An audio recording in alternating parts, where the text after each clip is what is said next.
Setiap orang dilahirkan berbeda. Setiap ruang diciptakan berguna. Bayangan sudah menjelma kita, sedangkan kita belum menjadi apa, atau malah terlanjur menjadi siapa.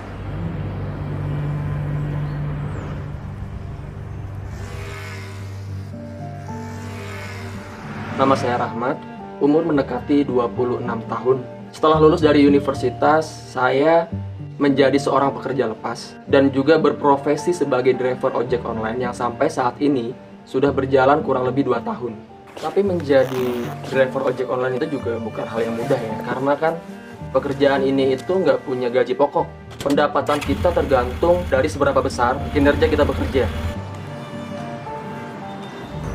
Kalau semakin lama kita bekerja dan semakin banyak menyelesaikan orderan, uang yang saya dapat juga akan lebih banyak. Nah, biasanya kalau saya itu juga mempunyai target dalam kalau sekiranya saya udah dapat uang sekian, saya pulang agar kebutuhan saya juga bisa seimbang. Kalau kondisi badan lagi bagus, biasanya jam kerja saya lebih lama. Ya kalau setiap pekerjaan pasti punya resiko ya. Apalagi kerjaan saya ini yang setiap harinya memang harus di jalanan. Banyak rekan-rekan saya yang kecelakaan ketika mereka sambil sesekali melihat handphone ketika sedang mengemudi. Karena saya sudah terbiasa dengan bahaya, jadi saya juga tahu bagaimana mencikapi dan menjaga diri saya agar lebih aman gitu. Ya kalau untuk profesi ini pasti awalnya banyak yang meremehkan ya, termasuk keluarga saya juga gitu. Jadi tuh mereka inginnya ya saya sebagai seorang yang bekerja di kantor, punya gaji yang jelas gitu kan. Cuman karena saya kekeh dengan apa yang saya lakuin, saya membuktikan kepada mereka bahwa saya bisa loh.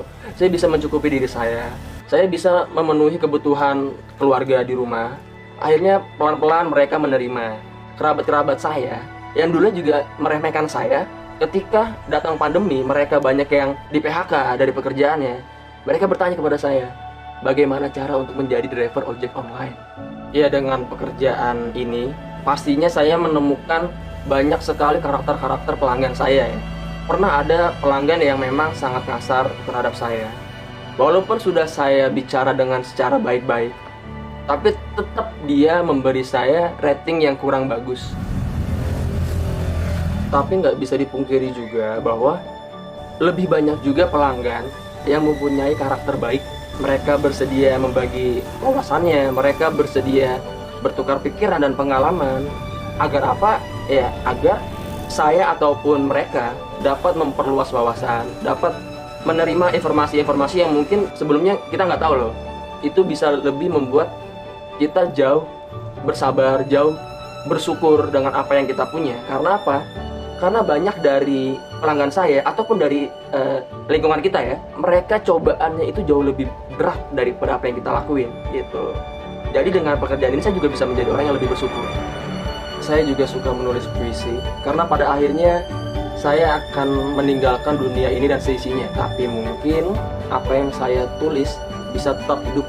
Saya hanya mencoba untuk lebih bijak dalam mengeja makna, karena kenyataan itu lebih dalam daripada apa yang hanya tergambar di permukaan. Ya, sejauh ini saya cukup puas dengan semua hal yang terjadi pada pekerjaan dan hidup saya. Saya bisa menjadi seorang pribadi yang lebih bijaksana dalam menyikapi hidup,